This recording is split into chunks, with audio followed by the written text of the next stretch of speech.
Good afternoon, Maha Lakshmi. How are you today? Thank you. Good afternoon. Well, This is Noreen with the Healthy Peaceful podcast. And I had the good fortune this week of attending and assisting your class, which was essentially a January reset at the Sivananda Yoga Farm. I love the fact that you really focused on a reset versus a cleanse. So describe the distinction between the two. that's interesting. Well, I have to say that a reset or a reboot is a kind of a new concept. So how it unfolded, my idea of coming into the course was to look at things that weren't serving us, right? And then trying to take maybe something habitual and raise our energy level, right? So that the habit maybe goes to the wayside. It could be a habit of thinking. So kind of resetting our intention for the coming year. Mm-hmm. So really starting out on a positive note. Or starting out on a work note where, I have these things that tend to come up from my subconscious and I have a reactionary mind. How can I do the work to reset that? Right? Sure. How can I do work that will reset my habitual habits? Absolutely. Okay. Wonderful. And you started the class with a kitchari, using a mono diet of kitchari. Mm-hmm. So tell me a little bit about how kitchari helps us to release mind body patterns that are no longer serving us, for the week long with the kitchari and greens. Mm-hmm. Well, kitchari is a tool that you use. It doesn't actually do any of the release work, but what it does is it satiates the body and it's easily digestible. So that energy that you use to digest throughout the day, which is quite substantial, can be sent to the mind, right? Can be coming to questions. So usually when you're doing a sadhana, say if you're doing a sadhana intensive, you'll use kitchari. So the mind doesn't get excited. So the body stays satiated, but without constantly having to stoke the agni, put in fire to the digestion. So kitchari is used when you want to let go of the eating thing for a minute, right? So you eat to sustain, whether to eat to taste, right? So you have the energy, but you can use that energy for other pursuits. Wonderful. And you also recommended using ghee as well with the kitchari. Tell me about that. How medicinally is the ghee important? Mm-hmm. That's wonderful because the ghee, this did kind of go seasonal because in winter we have a tension to go towards the vata, right? So we get very dry and it can be very, very drying for the body. So because of the asana practice, I wanted to oilate. I wanted us to keep us with the Abhyanga and with the ghee internally so we could oil the joints so we could begin to feel the fluidity in the body, right? So the postures are designed to unlock that fluidity. Wonderful. Right? So flexible mind, flexible spine, right? Remember the body and the mind are very much linked. Absolutely. And let's see if there's anything else regarding the diet that I wanted to ask about. You also incorporated what's known in Ayurvedic circles or yoga circles as CCFT, so which is coriander, cumin, and fennel. So tell me a little bit about why drinking CCFT helps in a reset. Mm-hmm. Well, so once the ghee loosens up different things in the body or the inflammation is satiated, that helps to further purge the body, right? So it chelates some of the things with the ghee and the kitchari that we may have in our colon, and we urine it out or we sweat it out. So cumin, coriander, and fennel can cause perspiration, right? So we're also having our cilantro and we're also having our ginger. So we're moving things in the body. Okay, wonderful, wonderful. So just drinking the CCFT keeps you hydrated and the things moving through the body. Mm-hmm. Wonderful. Some of the daily practices that you incorporated with your students this week included Abhyanga, which is the Ayurvedic oil massage. Why is the Abhyanga important? Or in a few words, What is that bringing to your students this week? Or what is the importance of it in terms of really incorporating that into your daily routine? Well, for the purposes of our course, and it's not necessarily a daily routine, but self-massage is a beautiful way to oilate the body and keep in present with the body, right? So we move energy, because in yoga, we believe that the nadis, which are the energy channels, can get clogged and can get backed up. So that can be a place of disease. So in oilating or using an Abhyanga, keeping with the upward motions and using the Abhyanga correctly, we can release blockages in the body. Great, wonderful. So again, for the yoga practice, it creates a more fluidity, right? Mhm. We're keeping that fluidity in the practice. Okay, wonderful. There were some other daily practices as well that you incorporated, such as nasya, which is and nasya is essentially with oiling the nostrils, but there's a relationship between the nasya and doing that in the mind. Could you speak to that a bit? Absolutely. So the nasya, as it's used, and you can read much information on this in the text, is it absolutely creates the passageways. It creates a kriya, right? So it allows you to oxygenate the blood more. So it creates a balance in the mind. It so many benefits. I mean, it creates a even tempered talking voice. There's many benefits to it, but we used it as a kriya, right? Because we were also doing kapalabhati, which is a cleansing exercise of pranayama. So it's a kriya, which means it cleanses. So the nasya helps to cleanse that area. Wonderful, wonderful. Triphala was something else that you asked participants to incorporate.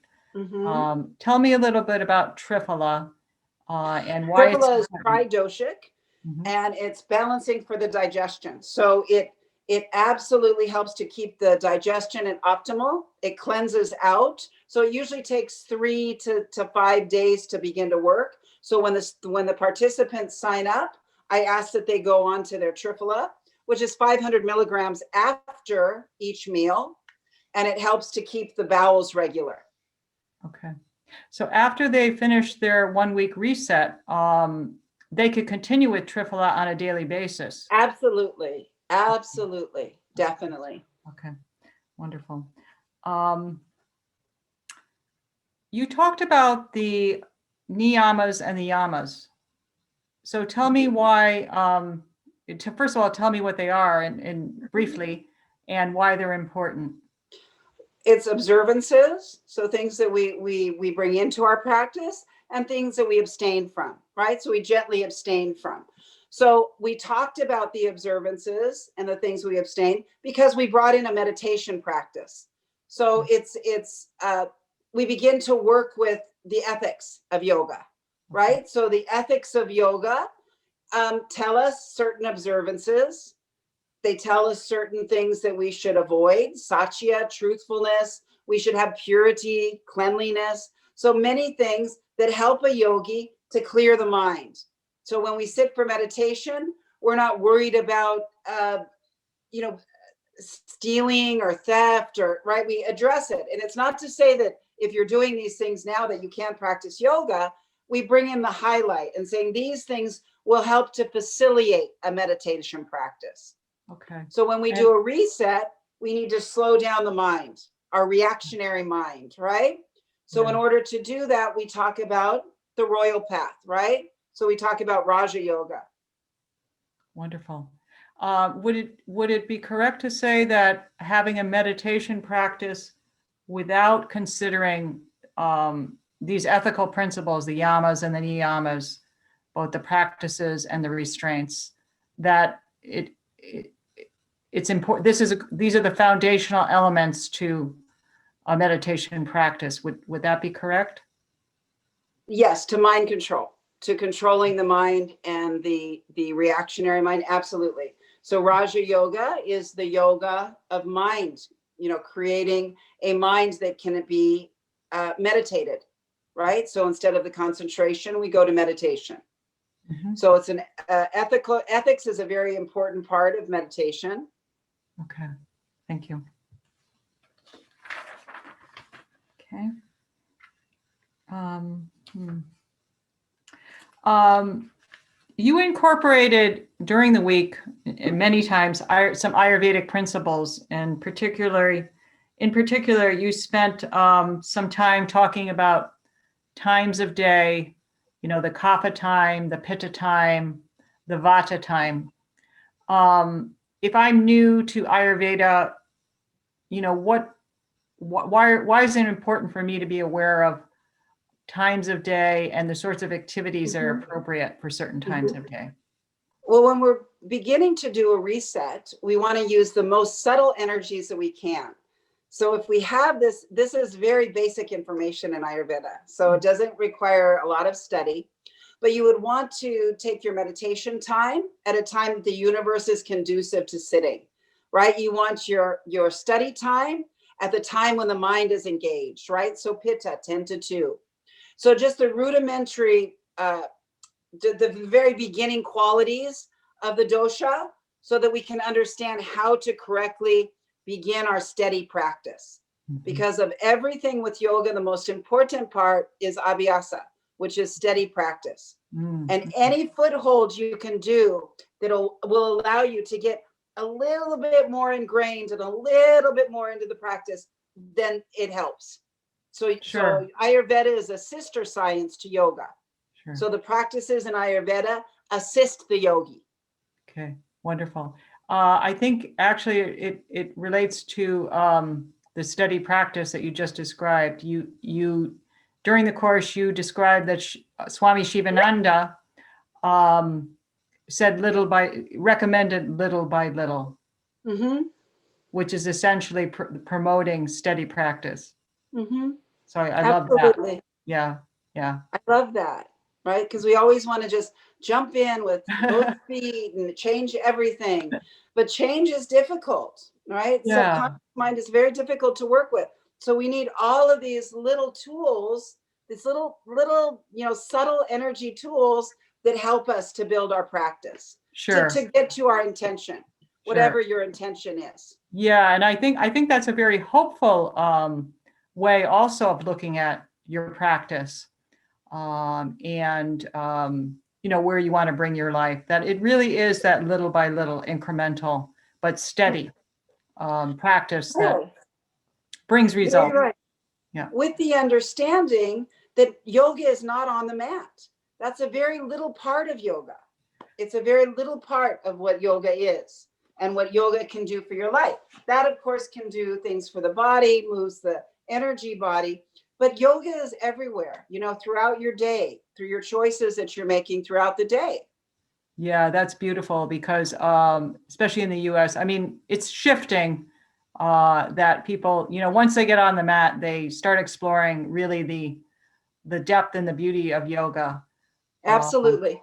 Fortunately, but your description that yoga is much, much more and much deeper than simply asana practice.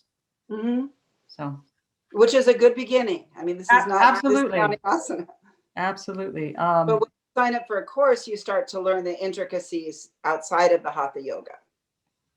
Absolutely, yes. Let's see.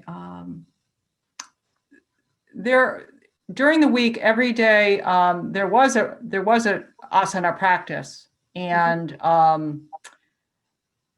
essentially there were certain postures that you brought into the practice. It's the Sivananda yoga practice, so there's 12 postures, and you also explained some of the benefits of these postures. Maybe we could just talk about one, shoulder stand.